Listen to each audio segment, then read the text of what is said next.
It's taken Australia a little more than an hour on the final day to wrap things up at the Optus Stadium. The series is level. It's Tim Paine's first win as Australia captain. It's even sweeter the fact that it's come at home, and to add to the cherry that it's levelled this series. They look back at getting 300 plus on what looked like a very deceptively green pitch at this new stadium in Perth. Marcus Harris top scored, Usman Khawaja got runs in the second innings, Tim Paine got runs. They managed to grit it out, the Australian batsmen. Virat Kohli got 140 games in this 140 runs in this game. How India would have hoped they had one more. 140 is all that they managed in the second innings. That target of 287, 146 too many for the Indian team. It's another chase gone wrong in the fourth innings. It sets up a very interesting chat on Maruti Suzuki presents ESPN Cricinfo Matchday. I am Raunak, Kapoor, Murali, Kartik. With me, we've relieved VVS Lakshman to more lucrative pastures of the IPL auction. Kartik, we'll get Damien Martyn's thoughts in just a second too, but worthy winners, Australia. We knew this would happen on the final. Yeah, absolutely. Especially in this game. And I think we were behind the 8 ball from the get-go, from the selection point of view on the first day. And the way we've not had any contributions from the top order and the lower order. I also felt on the first day itself that in the first innings 326 were too many on this surface. With the discipline which the Indian bowlers showed in Adelaide on a lesser helpful surface, and to come to Perth, which was a lot more lively, and then to you've bolstered your pace bowling attack, and then to give this Australian batting lineup 326 runs were asking for too many, because on this surface those taller bowlers, once it started cracking up, they were always going to give you nothing away. So yeah, I thought that quite a few things which went wrong for India from the get-go. It was a lead that they managed courtesy of that 326 in the first innings, could have played into the hands of the second. Damien, it is a massive win for Australia. I saw the emotion on Tim Paine and Justin Langer. First win, levelling the series. What does this win mean for this new look Australian team that was desperate for tasting victory in Test cricket? Yes, and look, it's just not this series. As you said, the emotion on Justin Langer and Tim Paine, a lot of pressure there after the South Africa and what's happened, and players missing, and this new look Australian side, and some new players in that they needed to win, just not the series but the confidence of the whole team. And as Murali said, I think this Test match was huge for them. And batting first, he took a gamble, Tim Paine. I mean, I think the wicket threw everybody into this thing of what's going to happen. What are they going to do? Tim Paine said, we're going to bat first, we're going to have a gamble with that and go forward. And, then the Indian bowlers, as Murali said, the Indian bowlers probably just lacked discipline that first day instead of what they bowled like in Adelaide, and that let Australia back in. And as you know, at this level of cricket, you can't let a side back in. And once they did, India on the back foot, and a lot of positives for Australia going forward, and, big Test match in Melbourne, big Test match in Sydney coming up. We're going to look forward to that. But just before we move forward, Damien, how much is the manner of this win impress you? They didn't have one outstanding batsman in this Test match like India did in Virat Kohli. There wasn't 100 in both innings from the Aussie batsmen, but everyone stood up, gritty 30s, 40s, batted time. It was Australia's batting that was a big question mark ahead of this series. How much has this performance impressed you on that front? Yeah, look, and their batting still is question mark going forward. I mean, series so far, the highest average is like 40, and the rest are like 30. So that's not great going forward. But you're right, this wicket suited that, just gutsy, get in there, 30, 40, 50 sort of knocks, good partnerships, good opening partnership over 100, as Tim Paine just mentioned then in the press conference. So you need that going forward. They need to look at a few things, injuries and form going forward. But I look at this whole series, this whole Test match, Lyon was the standout. No one wanted to pick a spinner. No one thought a spinner would do well on this wicket. Murali will be all over this, the next question. But Lyon was the standout. I mean, he came in there, he could hold up an end, build partnerships, but then get vital wickets for Tim Paine, which was crucial this Test match. 8 wickets for Nathan Lyon, and in a Test match where we thought, like Damien Martyn said, that fast bowlers will cause all sorts of problems. He is probably a worthy man of the match. Before we speak more of Nathan Lyon, quick rapid fire with both Kartik and Damien Martyn to sum this Test match up. It's all set? Yep. You always are. There's always fire and quick, and there's a lot of rapidness in your answers. The best moment from this match for you? I would just say Nathan Lyon's bowling. Okay, best individual performance? Nathan Lyon again. Okay, trumps Virat Kohli for individual performance. Yeah, but just on a surface where you're not expected to get wickets, to bowl the way he bowled, I would give it to him. Not because I'm a spinner. Sure, I'm sure. Takeaways for India? Hanuma Vihari's batting. Rishabh Pant and the way he's come, there was something nice about it. Okay. Shami's bowling in the second innings. That's it. All right. Takeaways for Australia. Oh, huge. I think just the way, just the momentum and the fact that they've salvaged a win from a situation where nobody was giving them a chance after what happened in the first test match. I think Marcus Harris, the way he's batted, even Finch, the way he batted in the first innings. So yeah. And after the evidence of 2 test matches, which team do you think will win the series? Or will we have a winner? It's a tough one to say at the moment. Okay. Tough one to say. Fair enough. Let me go to Damien Martyn. Same set of questions. He's had a little bit of time to think about it. The best moment of the match for you, Martyn? I'm going the stand opening partnership number 100, which set up for Australia. Yeah. Best individual performance for you? It's between Kohli and Lyon. I'm going Kohli because of that wicket. No one got close to those runs, so I'm going Kohli. Yeah, the batsman goes for the batsman, the spinner goes for the spinner. I see how this goes. Takeaways That's the usual one. Takeaways for India for you, Damien. I think Kohli getting runs. I think he needs to get in the series for them, to win this series. And then Shami with his sixer was outstanding. Takeaways for Australia. Just a win, I think, for confidence boost. We take that. So I think that as a whole team, it'll just be the win. And which team do you think will win the series? Well, I'm going India still. If Ashwin's fit, if Ashwin comes back in, I think Melbourne could be a draw, and then Sydney, I think, could be India.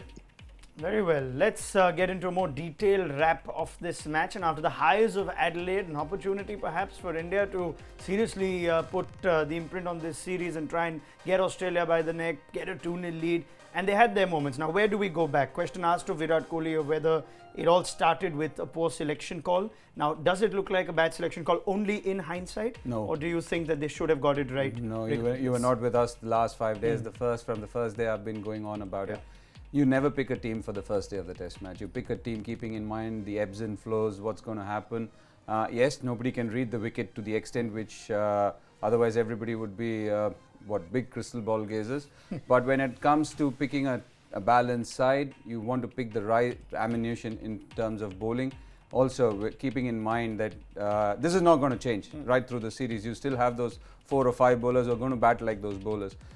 I don't think you're going to get massive contributions. It's not suddenly that they turn up and become Sachin Tendulkars or Garfield Sobers. That's not going to happen. So you have to keep in mind that we've got a long tail. You have to keep in mind that our opening slot, opening 2 aren't getting runs or haven't gotten runs. So just the fact that we went in without a spinner, we went in without Bhuvneshwar Kumar, I just thought that we started on the wrong foot. Let's say that the spinner may not have had an impact on the first day, and that first day was crucial with the 100. Impact. Would you still have wanted India's bowlers to bowl better on that first day? We've spoken of the 300 plus, the 100 opening partnership. And the reason why I say that, Raunak, is that it was a quick turnaround. Yeah. And enough overs had been bowled by those 3 seamers. Yes. And when you look at a track which is so green, and please remember Cape Town, please remember the way Bhuvneshwar Kumar has bowled right through his series, right through his career. It's just that you give him a wicket like that, he's going to make early inroads. Even if he doesn't make inroads, he's not somebody who's going to go for runs, who's going to be very, very consistent. And that's why I thought we made a poor selection call. 3 bowlers who had bowled enough overs. Do they get enough rest? No. Even as 4 seamers, you can bowl 4 or 5 overs. You still have to come back quickly. And that's where somebody like a Ravindra Jadeja comes into play, because he's not going to give you runs. He's not going to give the opposition any runs. And you never know. Just like Hanuma Vihari was able to eke out a couple of wickets. This guy has been on the top of the test bowling, was ICC number 1 at one stage. So please, for God's sake, somebody has to look at him as a spinner as well, who's done well. He's taken 6 for at Newlands. He's bowled well at the Oval. So it's not as if he can't bowl. Sure. And the fact that he'll give you runs, I'm not saying that Hanuma Vihari can't. I still thought that Hanuma Vihari batted really, really well for whatever he did. But still, just if you pick the 11, keeping in mind the balance of the side, keeping in mind that 2 guys had missed out, I seriously thought that we made a poor selection call. Okay, now 243 for Australia in their second innings from 93 overs, Damien, but they went to 3 and over in the first innings. As good as India's fast bowlers have been, and yes, they didn't help themselves with a selection call, could they have just gotten carried away looking at that pitch, thinking they don't need to bowl as well as they had in Adelaide in lesser helpful conditions, in spite of the batting disappointing? Can there be fingers pointed at India's bowlers for letting Australia get 320 in the first innings?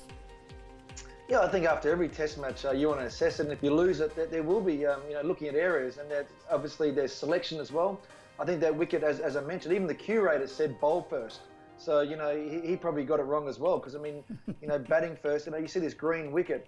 So selection, and I agree with Murali, they bowled much better in Adelaide when they probably thought they had to on a wicket that demanded that.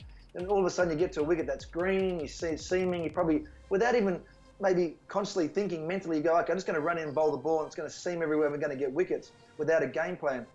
And it didn't work out that way. Same as batting, if you bat an Adelaide Oval and it's flat, sometimes you mentally just drop off a bit, instead of batting on a different wicket. And I think whether that comes down to tiredness, back-to-back test matches, or just a bit of discipline, they had an opportunity that first day. If they got inroads into Australia and put them on the back foot, the test match might have been different. Yep. Okay, let's take your questions down. They're pouring in as a result of Australia's win and levelling this series. Sets things up beautifully for the series, but I can understand that there might be plenty of questions for Indian fans who've had enough of a debate in the last few days of India's team selection and whatnot. And Rajesh Madanagopal on similar lines, they failed to read the pitch far too many times, the Indian think tank, says Rajesh. We have been on the back foot even before the start of the game, and this isn't the first time. Now, I know that Sanjay Manjrekar says time and again one of the hardest things is to predict how pitches will play in cricket. But given the resources, the amount of support staff, can you expect your team to get this right more often than not? Are India guilty of not getting that? See, I can understand that you, so many heads, sometimes do they spoil the broth? I have got no idea about that. Like they say, too many cooks spoil the broth. Over here, I definitely feel you need to pack yourself. It's like going into a session. You pick your best bowlers to bowl. Similarly, you pick your best 11 within the given circumstances. And the toss was out of India's hand. They won the toss. But I still feel, even on that surface, if you bowl well, if you saw what they did in Adelaide, you just had to bowl well. Somebody's playing in his second test match. The other batsman is searching for runs. And if you're going to give them a 113 run start on a surface which was conducive to fast bowling or conducive to bowling, I think you're on the wrong foot anyways. It's not about what they did. It's about the fact that we went in shortchanging ourselves. But this pattern, Kartik, of getting or pitch reading wrong, I know it's not it's an inexact science, if you can call it that, but I know hardcore fans who've said that if you're paid salaries of 7.5 crore a year, those are the kind of decisions you're supposed to get right. As the think tank, as the coach, the captain's got enough on his shoulders, but you have a lot of people around to get these things right. Yeah, absolutely. And I think with the pitch as well, it's like anything in life. Everybody looks at the same pitch, but everybody's got a different view on it and a different take on it. But in this game, the toss was taken out of our hands. We didn't win the toss. Australia decided to bat first. But I'm just talking about the selection errors. I'm just talking about those kind of mistakes, the kind of strategies which we have gone in with. Even in a game where the field placements, those are the kind of things which can be controlled by us, which is within the control of the playing 11 or the people around them. I think those are the things which need to be looked at, because Ashwin was missing. Yes, we all know. If he was fit, possibly you would have gone in with the same side. Yeah. Rohit Sharma was unfit. You would have gone in with the same side. I don't know whether they would have been moved. Yeah. No, we don't know how they would have performed. But you have to keep in mind that it was a 3-day turnover. You saw the speeds at which Ishant and Umesh were bowling. Umesh is playing his first game, so he's got no reason to complain. Yeah. But the others, Bumrah, Shami, the way they ran, and Ishant Sharma was bowling at 129 as the game finished. So if you want to help the bowlers, you possibly pick the better bowlers. That's why I felt that going into day one without a spinner, just because you saw the pitch was green, and the fact that Bhuvaneshwar Kumar, who could have been the best exponent in these circumstances on any given day, you've not picked them. So I don't understand. So these are the kind of things. Pitch, obviously people can go wrong in their reading.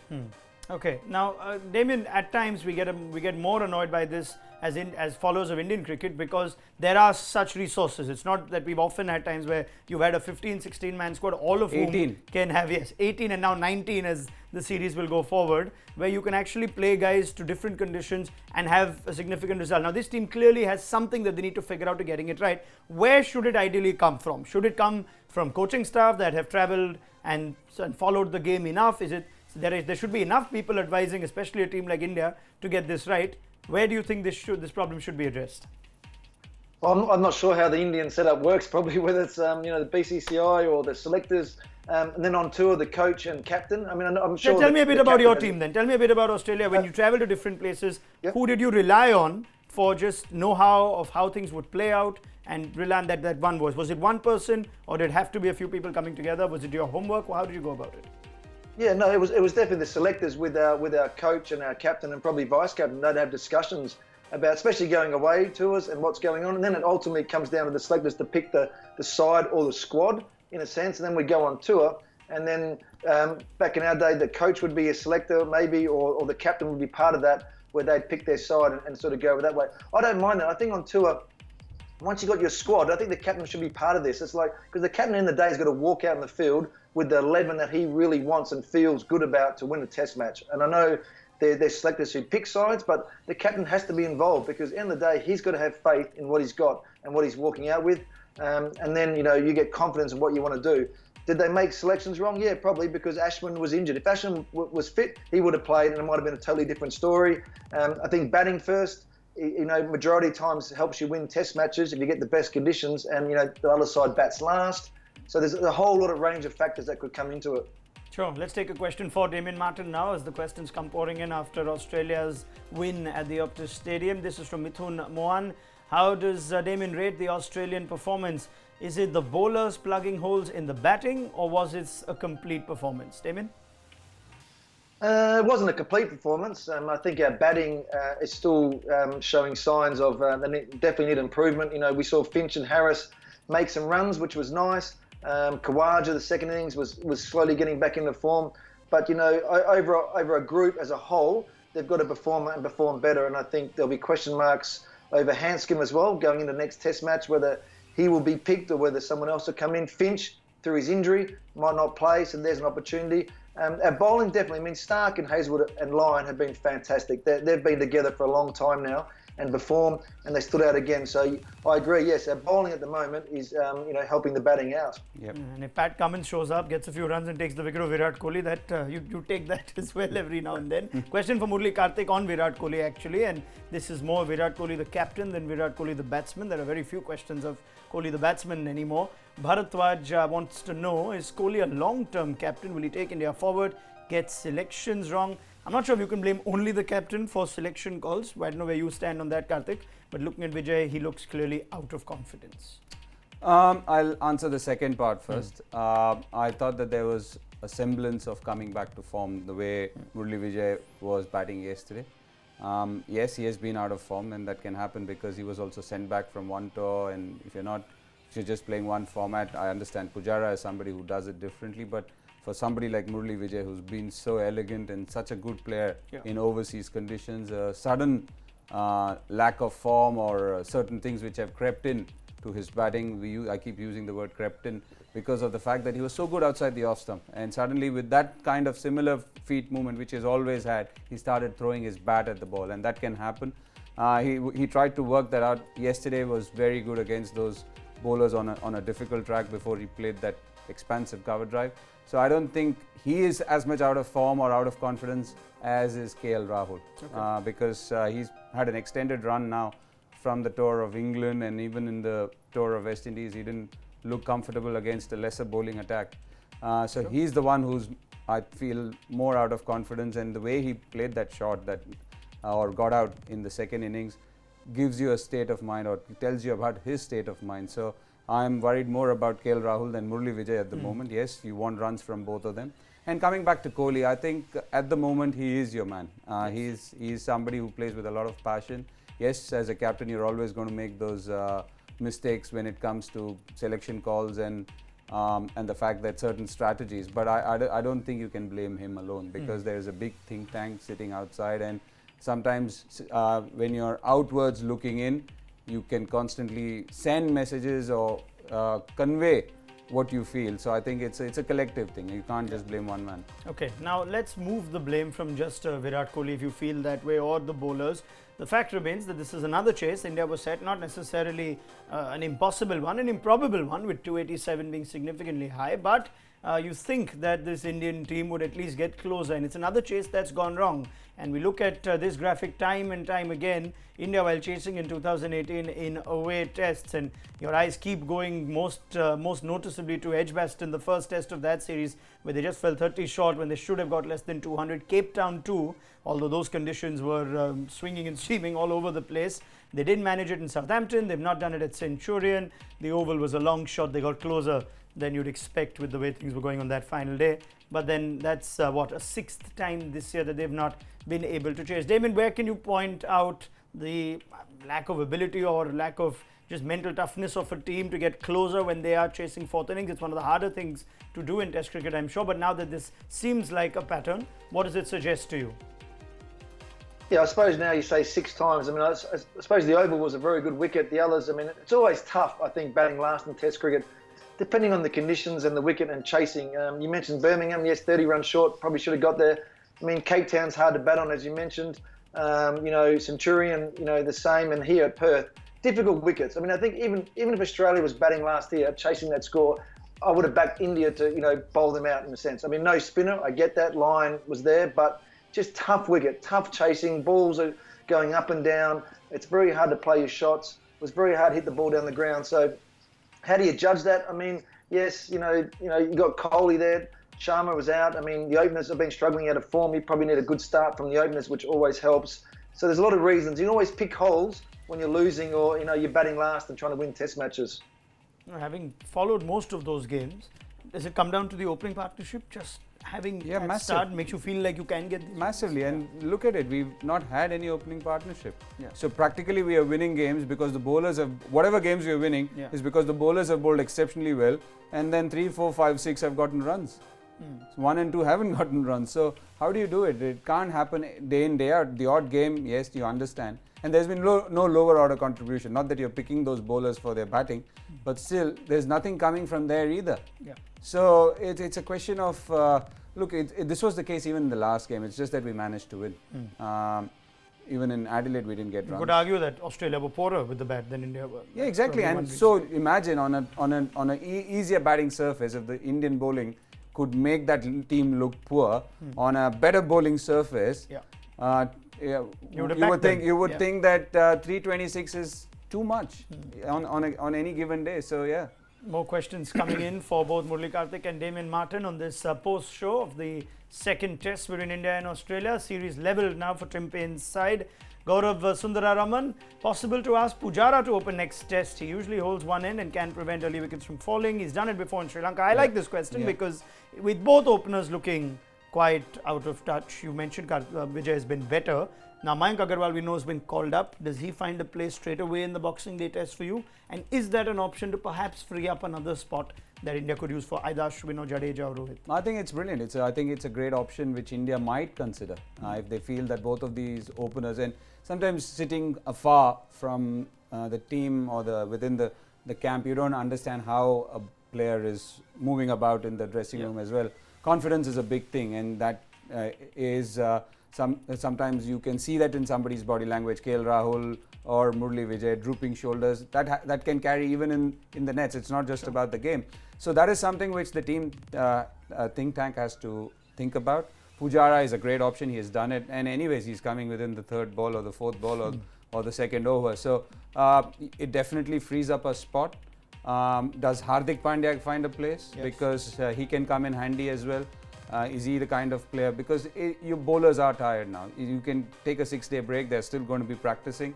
And if you can free up a spot by getting Pujara to open, if he's comfortable opening, Prithvi Shaw coming into the team, I think it's a great way of thinking. Prithvi Shaw is ruled out now. So is Prithvi Shaw ruled out? He's been ruled out. So Mayank Agarwal has been called up as a replacement. In which case, would he find place or would you open with Vijay and Pujara? I think then Vijay and Pujara is the option. You'd give because Vijay another you don't want Mayank Agarwal. He's not played a game when the others are acclimatizing for the last 1 month. So you don't want somebody. It's hard. Then you're going to point a finger. If he has a couple of failures, then you'll say Mayank Agarwal is not a good enough opener. Everybody takes time. It's not as if the greatest of batsmen have toured abroad and gotten runs, or the greatest of bowlers have toured abroad and gotten wickets on the very first tour. So Mayank Agarwal, yes, it's the worst case scenario. If you think nobody, then obviously he's shoved into the deep end of the pool. But right now, if this is the option, and if Prithvi Shaw is also ruled out, I think that's a great question. I think Pujara is the man possibly at the top of the order, and get someone else in. It sounds easy enough for us to think about it, Damien, because Pujara's virtually coming in, like Kartik says, first over or even earlier at times, the second or third ball, and is acclimatized to playing the new ball. But how much does it upset the balance? Your number 3 being asked to open because of a lack of form or a lack of options up top. Is it something you'd recommend halfway through the series now that it's 1-1? Yeah, I think so. I mean, if your partnership's not working, the opening batters, I mean, it's like Australia as well. I mean, whether it's injuries or players missing out or whatever, you change things around. You've got no option. I mean, does India go the same going forward? I think not. And as you said, batting 3, that player can open the batting. I mean, there's not much difference in the sense of, getting out there and facing the new ball. Number 3 is always quality batsman. So I agree with Murali. I think it'll be a good option in the next Test match. If we had to entertain that thought, the number 3 is the other question. Does Kohli come up to 3, or do you put Rahane at 3? Possibly Rahane at 3. And also one more option which we can have, and he's part of that 18-man squad, is Parthiv Patel. Because he's a specialist opener. Yeah, just as a specialist opener. But the thing is, then where does he field? PP doesn't have a Brett Lee arm or an Andrew Simons arm at Melbourne. So where does he field then? Because Rishabh Pant with the gloves, or is it Parthiv Patel with the gloves? Because Parthiv is a capable batsman, he's a wonderful batsman, especially on these kind of surfaces. He's so good square of the wicket. So that is also another option. So it's a lot of things, because see what happens, it's so simple, isn't it? Openers, you just want them to fire. If they don't fire, it just opens up a conundrum, because the entire balance of the team goes for a toss. Well, these are questions that India have plenty of days to figure the answers out for. Lots of time between this test now and the Boxing Day test. Like we've said, Parthiv Patel is an option. They've got so many numbers there, India. Let's see if they can get their combination sorted before the MCG test. One more question before we move on this post-match show from Raghuram Prasad. Question for Kartik: does the toss play a crucial role in test matches? Yeah, it does. On surfaces like this, it does. But the thing is that everybody thought that if India had won the toss, I'm pretty sure they would have bowled first. They wouldn't have batted first. So it's also the decision making after the toss which is crucial. You have to make the right decision and also bowl well. I always feel that skill can always overcome certain things. Yes, there are certain wickets where win the toss, you win the game. But in a 5-day game on a surface like that, I don't think it made that much of a difference. There's going to be a more detailed Murali Kartik debate on the toss with VVS Lakshman. Watch out for ESPN Cricinfo Gloves Off. That's in the pipeline and will be featured on the site and on the app. So keep an eye out on that as we build up to more cricket towards the Boxing Day. One for Damien Martyn as we wrap the questions up that you've been sending, and many thanks to all of you for sending them in. This from Mu Kase, is that how you pronounce it? Apologies if I got it wrong. What will be the Aussie team for the next match? Will there be certain changes? They've got some time, but for injuries, even if Aaron Finch is ruled out, Martyn, who is your man to to fill in that role? Is there place for Mitchell Marsh? Would you put Khwaja up top? What are your thoughts looking ahead to the MCG test?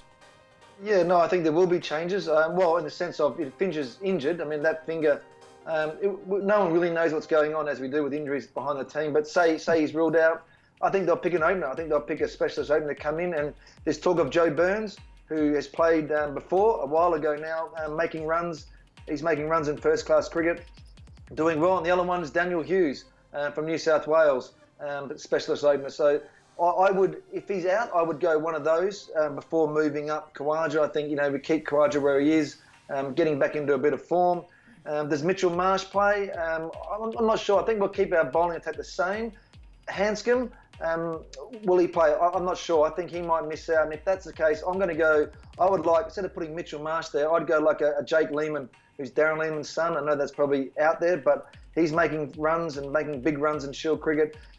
Talented player, attacking player, perfect for that position. So, they're my choices. I'm not a selector, so maybe not. These things change quickly, Damien. Don't be too sure. There might be a slot open for you very soon in Australian cricket. That's now, right. Putting my hand up. He's got a very good selection record, Damien Martyn, because he's selected perfectly as far as the Fab 4 game goes on this show. As I have a look at the 4 that these gentlemen have been picking over the last few days, and we have a winner. Now, how's Damien Martyn gone day 5? Nathan Lyon, 20, Pat Cummins, 60, Mitchell Starc. So he's got himself amongst the points, 120 points for Damien Martyn. You've done well in this game. Have you enjoyed it, Damien? I have enjoyed it. I was nervous early on, so but Laxman, anybody can beat Laxman, I'm sure. Yeah. Well, you would think he finished third. Ajit Agarkar took a backdoor entry and made sure he finished third last Test match. Let's have a look at how the other two have done, Kartik and Lakshman. And this is on day 5. Well, 45 points. So that's the point that Damien Martyn makes. VVS going for his heart, picking Hanuma Bihari, Rishabh Pant on a day where you should have only picked Aussie bowlers. But yeah, 45 points for Lakshman. And let's have a look at Murali. Kartik, how have you done last few days? Kartik, in my absence, let me have a look on this 64 points. So you did well to pick 3 Aussie bowlers. Have you? They didn't give the bowling to Josh Hazelwood. I was just surprised. They didn't need to. Now, how does the leaderboard look? I'm very curious coming in on day 5 and seeing how these 3 have played this game last 4-5 days. Wow, Damien Martyn 700 plus. And like he rightly puts, anybody can beat VVS Lakshman, but Murali Kartik is more than just anybody. He's got a very intense look on his pitch. I don't know where we got that portrait from. It was from some evening out, I guess. You know what that's done is, Damien, you'd be happy to know, both Australians have won this in the first 2 tests. Brad Hodge won it in the last test. You've won it here. So you guys are picking teams very well. Maybe there's a bigger role for you with this Australian team, like I said. I didn't know how you won it then. Hodgie put a lot of pressure on me, but yes, I think we should be selectors. Yes, I think Nathan Lyon saved me early on by picking him, getting 5 wickets the first innings. Yeah, well done to you, Damien Martyn. There'll be an occasion for you to play this again when we look forward to your company in the coming test. Thank you, Damien, for joining us through the course of Maruti Suzuki presents ESPN Cricinfo Match Day. Kartik, pleasure as always. Thanks. We'll see and hear a lot more of you as the series comes along. And thank you very much for sending your questions, comments. Do download the ESPN Cricinfo mobile app for extensive coverage in the aftermath of the Perth test and the build-up to the Boxing Day test. We look forward to your company then for that big one at the MCG. The story from Perth is that Tim Paine's side have a victory to savour. The series is 1-1. We'll see you again for Maruti Suzuki presents ESPN Cricinfo Match Day.